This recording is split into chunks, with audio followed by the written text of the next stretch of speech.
अनिल अंबानी जी की किस्मत जब उभरती है फिर अचानक से पुरानी जो न्यूज़ आती है उस बेस पर शेयरों के अंदर गिरावट हो जाती है। देखो सर, आज की गिरावट को देखकर मेरे प्यारे दोस्त का फ़ोन आया और कहने लग गया बस यार काफ़ी दिन हो गए, अब तो मेरे प्राइस पर अगर शेयर आ जाए ना जो उसमें उसने खरीदा पावर या कोई और कंपनी है, छोटी है बड़ी है क्या है, उसकी चीज़ों को समझना है आपको बहुत ज़्यादा अपने दिमाग पर वर्क करना पड़ेगा, क्योंकि दिमाग वाले ही व्यक्ति यहाँ जीतते हैं, नहीं तो कुछ लोग अपने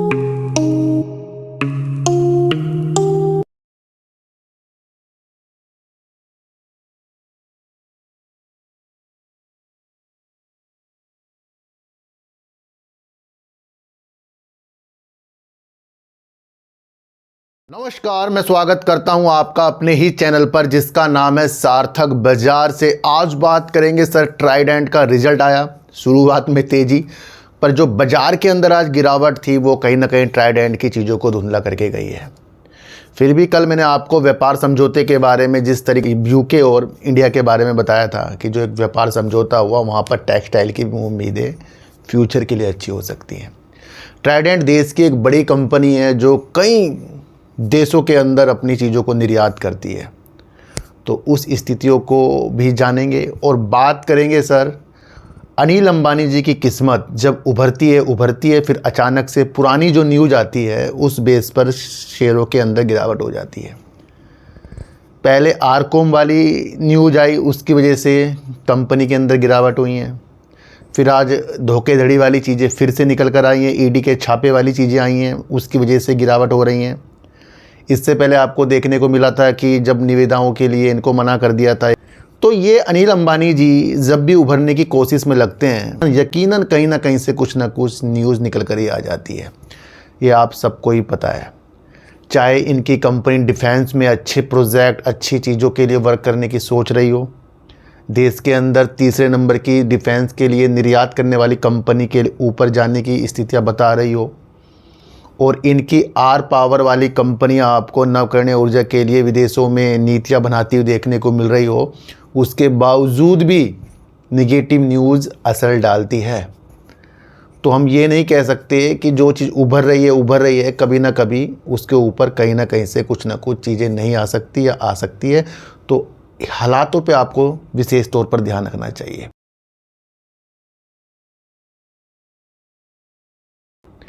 देखो सर, आज की गिरावट को देखकर मेरे प्यारे दोस्त का फ़ोन आया और कहने लग गया बस यार काफ़ी दिन हो गए, अब तो मेरे प्राइस पर अगर शेयर आ जाए ना जो उसमें उसने ख़रीदा, मैं भैया इससे बाहर निकल जाऊंगा। मैं मन ही मन उसको सोचने लग गया, मैंने बताऊं या ना बताऊं। फिर मैंने उसको बताया, मैंने कुछ लोग गिरावट को देखकर लॉस बुक करते हैं और कुछ लोग गिरावट को देखकर ये सोचते हैं कि अपनी प्राइस तक आ जाए। दोनों ही व्यक्तियों को बाजार से कुछ मिलने वाला नहीं है। पहला व्यक्ति लॉस बुक करके गया, दूसरा व्यक्ति अपने प्राइस में आने का वेट कर रहा है और यकीनन उसके प्राइस में कभी ना कभी तो शेयर आएगा और वो वहाँ से एग्जिट करके जाएगा। तो यानी कि उसने लॉस तो नहीं लिया, लेकिन उसने समय बर्बाद कर दिया फिर इतना सारा। तो जब भी हमारी प्रतिक्रिया किसी कंपनी से लॉस बुक करने की या गिरावट को देखकर अपनी स्थितियों को चेंज करने की बन जाती है, तो बाजार की रणनीतियाँ नहीं समझ में आ रही है हमें। लॉस बुक करना बहुत अच्छी बात है, ऐसी बड़ी बात नहीं है कि बहुत बेकार बात है, नहीं। जिस कंपनी के अंदर संकोच पैदा हो जाए कि नहीं भाई ये कंपनी अब नहीं कर पाएगी, हम उसके हालातों को जानते हैं जिस भी तरीके से, तो लॉस बुक कर लो भाई, अपने कुछ तो बचाओ। और अपने प्राइस पर आने की स्थितियां भी सही हो सकती हैं, लेकिन फिर कंपनी का सिलेक्शन कैसा हमारा है उस पर विशेष तौर पर ध्यान जाता है। कुछ अच्छी कंपनियों से अगर हम सोच रहे हैं हमारे प्राइस पे आ जाए, हम लॉस बुक करें, तो फिर रणनीति हमारी बेकार हो गई है।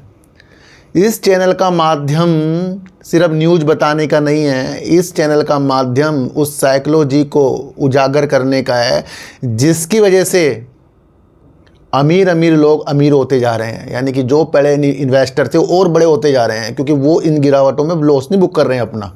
उनकी तो जब मर्जी होती है, जब प्रॉफिट बुक करते हैं वो। तो चीज़ों को आपको समझना चाहिए, एफआई से सीखना चाहिए, बड़े बड़े यहाँ से निवेशकों से सीखना चाहिए। इन चीज़ों के हालात से अगर बाजार की गिरावट को देखकर मेरे प्राइस पर आए लॉस बुक करूँ, तो फिर इसी में हम भैया खो जाएंगे, फिर हमें कुछ भी नहीं मिलेगा, मैं आपको बता दूँ। बहुत बड़ी बात है, इसको आपको समझ कर चलना पड़ेगा।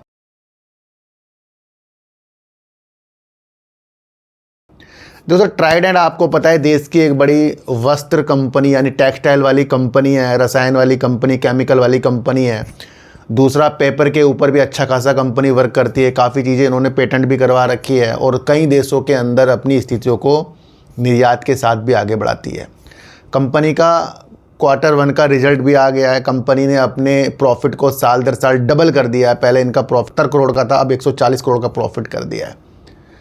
इन नीतियों को आपको समझना चाहिए कि ट्राइडेंट कंपनी फ्यूचर दिखा रही है, क्योंकि अगर कंपनी की सेल इतनी ज़्यादा हो रही है और प्रॉफिट भी करती जा रही है तो उभरने की स्थितियों के साथ कंपनी आगे बढ़ती जा रही है।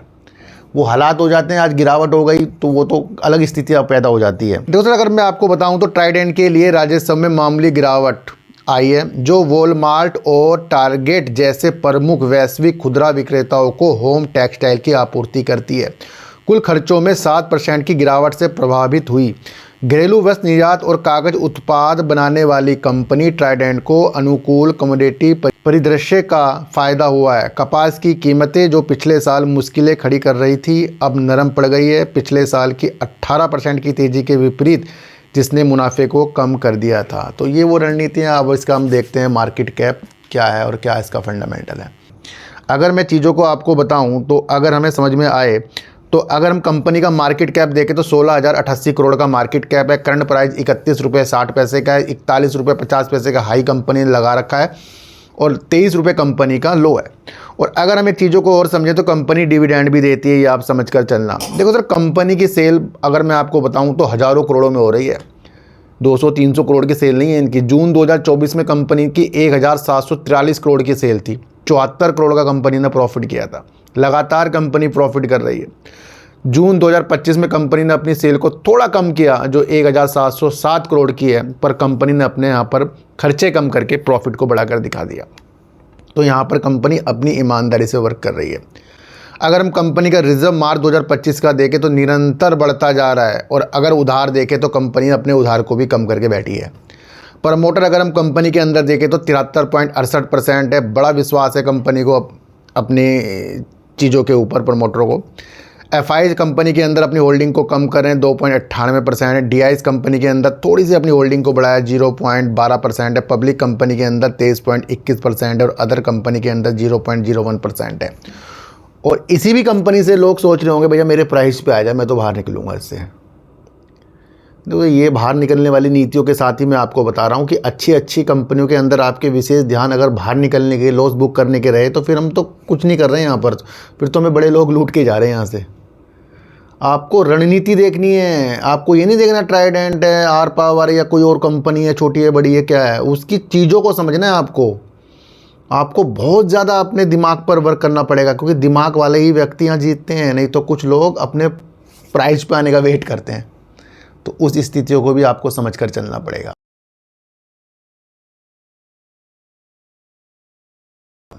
आर पावर, आर इंफ्रा अच्छा खासा काम कर रहा था।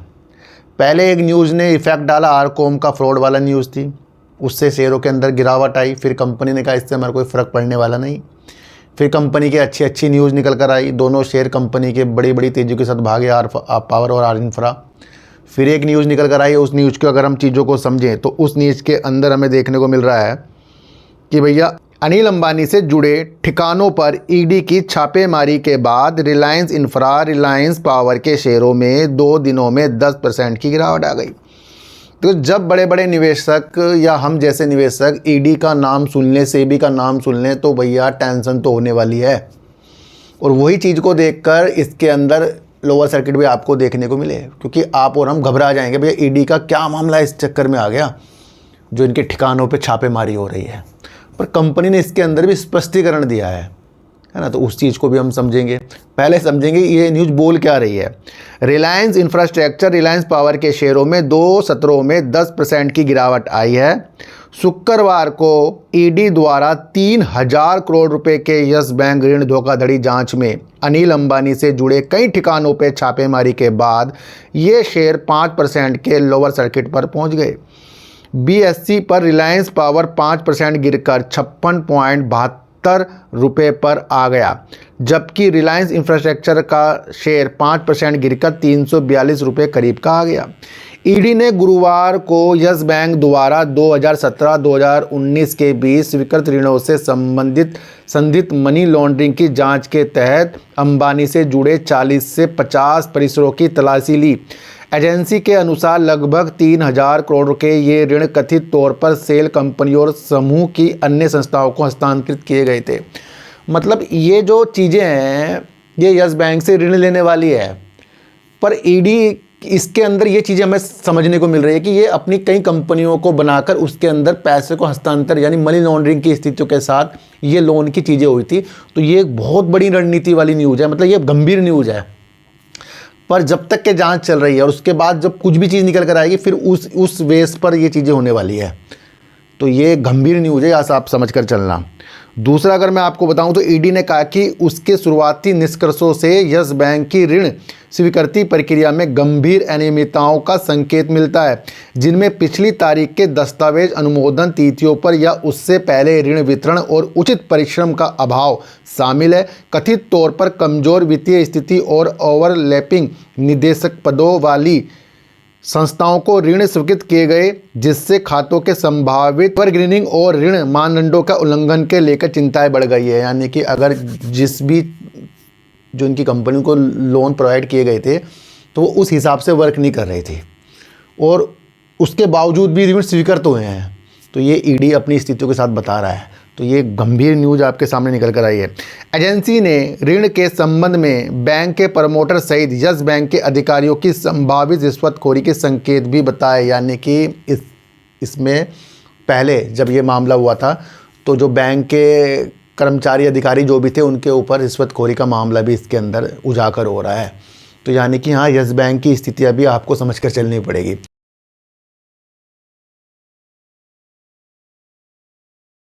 दूसरी अगर स्थिति को मैं आपको बताऊं तो ईडी की जांच का दायरा 50 से ज़्यादा कंपनियां और 25 व्यक्तियों तक फैला हुआ है। सेबी ने रिलायंस होम फाइनेंस लिमिटेड से संबंधित निष्कर्षों को अलग से चिन्हित किया है।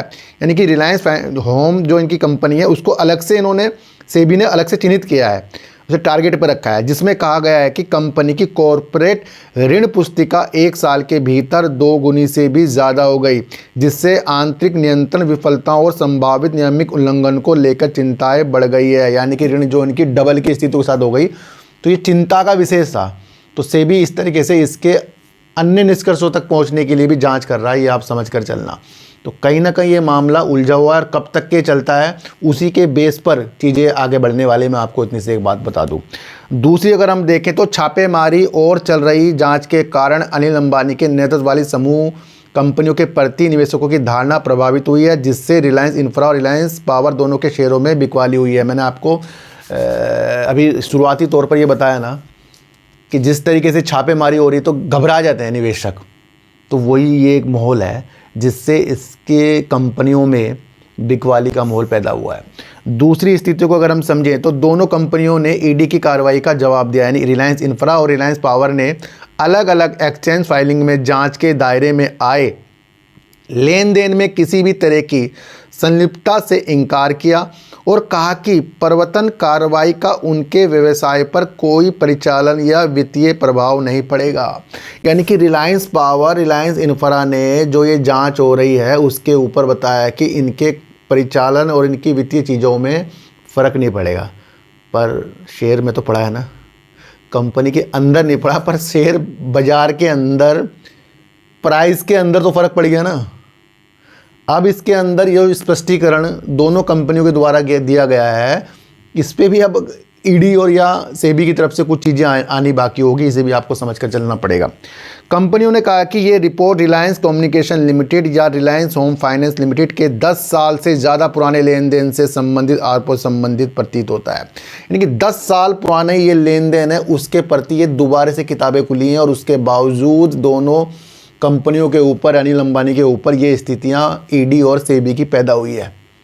तो ये 10 साल पुराना मामला जो लेन देन का बता रहे हैं ये कंपनी बता रही है। भैया 10 साल हो या 2 दिन का हो या 1 महीने का हो, अगर फ्रॉड है तो फिर उस नीतियों के साथ ईडी और सेबी अपने हिसाब से वर्क करेगा। 10 साल पुराने अगर हमने किसी ने कुछ चीज़ें कर दी तो उनका केस भी चलता रहता है ना भैया। तो जब रिजल्ट आएगा तब वो स्थितियाँ होंगी। तो 10 साल हो तो कंपनी बता रही है स्थितियों को। तो और कहा कि दोनों कंपनियां अलग और स्वतंत्र सूचीबद्ध संस्थाएं हैं जिनका आरकॉम या RHFL से कोई व्यवसायिक या वित्तीय संबंध है। तो कंपनी ने अपनी स्थितियों को तो बता दिया कि जो भी ये आरकॉम और जो भी इनकी दूसरी कंपनी के ऊपर ये चीज़ें हुई हैं उससे कंपनी का कोई भी वास्ता चीज़ों के साथ नहीं है। तो ये एक पॉइंट हो सकता है जहाँ से आगे की रणनीति हमें देखने को मिले, लेकिन उस वक्त तो होगा। ये वो चीज़ें थी जहाँ से आर पावर, आर इंफ्रा और अनिल अंबानी की मुसीबतें ईडी और सेबी के द्वारा चीज़ों के साथ हमें देखने को मिली है। तो भैया शेयर बाज़ार के अंदर कुछ भी हो सकता है, ये आप समझ कर चलना। तो सर आज की वीडियो आपको कैसे लगी एक बार मुझे ज़रूर बताना। किसी को भी खरीदने बेचने की नीतियाँ मेरे चैनल पर बिल्कुल भी नहीं है।